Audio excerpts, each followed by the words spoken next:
So for today's video, I thought I'd try to break down the differences between Queen of Hearts and Winter Queen. If you just want to know which I think is better, my vote goes to Winter Queen. And that is because of her low deployment costs, constant damage over time, and better crowd control. Now I'm not writing off Queen of Hearts, I'm just saying that Winter Queen is suited for more situations than Queen of Hearts. But there are a few where the Queen of Hearts will see more love than the Ice Queen. In a nutshell, these are the top two area of effect units in the game at the moment.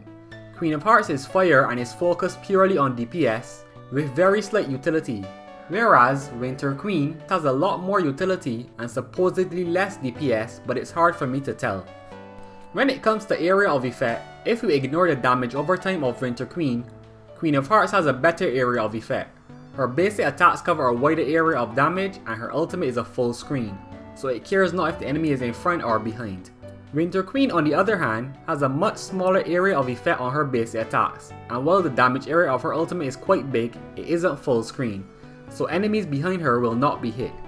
To make up for her limited AOE, she does have the damage over time effect that hits all enemies on the field every second so long as she is alive. She also has a lot of crowd control. Her basic attacks inflict frost, which drops the target's movement and attack speed for a set time. What is even crazier is that any target with the frost debuff gets frozen when Winter Queen uses her ultimate, which is basically a stun. And even crazier than that is that she doesn't have to be the one to inflict the frost so that her ultimate can freeze. Other allies, for example the Little Mermaid, who can also inflict frost with her basic attacks, combos perfectly with the Winter Queen, which can then be the basis of a water/freeze team. As you can tell, Winter Queen's kit is quite loaded compared to the burn everything to the ground Queen of Hearts.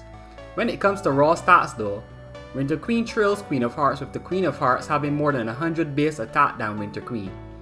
And with how scaling works in these types of games, high base stats can really carry a character much further than they should be going. To close out this video, I just want to touch on PvP and then overall longevity. For PvP in the current state, water is one of the stronger elements, which by default makes Winter Queen quite strong and puts Queen of Hearts and fire units in general at a disadvantage. This could change a lot with the upcoming character Briar Witch, who has been officially announced to be coming next. Keep in mind, PvP is a whale mode though, so if you are free to play, don't place too much weight on this. As for overall longevity, pure DPS characters like Queen of Hearts tend to get power crept faster than utility focused units like Winter Queen.